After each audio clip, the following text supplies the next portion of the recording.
En 1989, à 13 jours de Noël, la population de Saint-Léonard-d'Aston allait voir son quotidien bouleversé pendant plus d'une semaine. Un train déraille en plein cœur du village qui se retrouve assiégé par des secouristes, spécialistes et journalistes de la presse régionale et nationale. La présence de produits dangereux dans des wagons-citernes entraîne l'évacuation de plusieurs centaines de citoyens. 12 décembre 1989, le Québec vit une importante vague de froid. Saint-Léonard-d'Aston n'y échappe pas.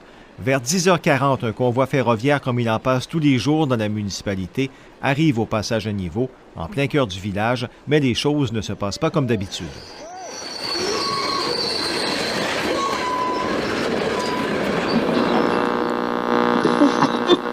33 des 91 wagons d'un convoi du Canadien national ont déraillé cet avant-midi à Saint-Léonard-d'Aston. L'accident ne fait ni mort ni blessé, mais la scène est spectaculaire. De nombreux wagons se retrouvent empilés les uns sur les autres, formant un amas de ferraille d'une quinzaine de mètres de haut et de plus de 400 mètres de long. Dans sa course, un wagon a causé des dégâts considérables à la maison de M. Raymond Élie. Un autre a endommagé la résidence de M. Charles Turcotte. Le contenu des wagons suscite de vives inquiétudes, tant pour la santé humaine que pour l'environnement. Certains contiennent du chlore, d'autres de la soude caustique. Pour ajouter à la complexité du casse-tête, ce convoi contient aussi des produits explosifs ou inflammables.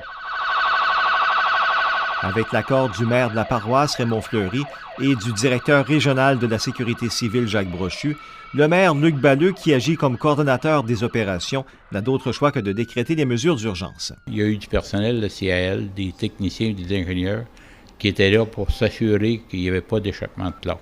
Maintenant, lors du travail, ça demandait beaucoup de précautions parce que les wagons de chlore étaient en dessous de tout ce qui était empilé par-dessus. Avant ces délicates manœuvres, on doit procéder à l'évacuation pendant 2 jours de 800 personnes, soit 40 % de la population. Tout se déroule sans anicroche et dans le plus grand calme. Il faudra tout de même plusieurs jours avant le retour à la vie normale.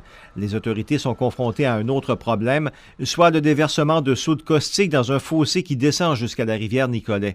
Pendant 3 jours, l'eau de Nicolet sera interdite à la consommation, un avis qui touchera 5 autres municipalités raccordées au réseau de la ville.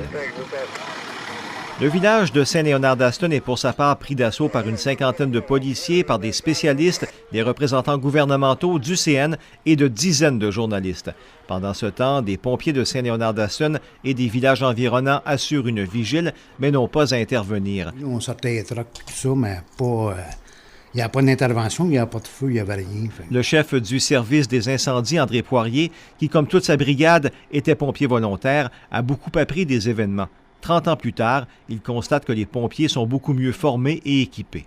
On l'apprenait sur le tas quand il y avait un feu, c'était tout. C'est pas qu'à cette heure, les gars, ils ont des cours, ils sont formés pour n'importe quoi, puis au moins tu sais à quoi t'attendre. Nous autres, les appareils respiratoires, je pense qu'on en avait 4, on était 15 pompiers, fait que... Après une semaine de tumulte, le calme revient pour Noël à Saint-Léonard-d'Aston.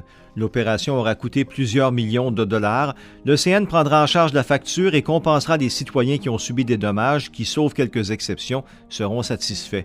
L'enquête conclura que le déraillement est le résultat d'un bris de rail en raison du froid intense.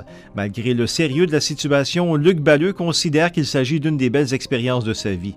Il y voit un exemple en termes de communication, de professionnalisme des intervenants et de solidarité citoyenne.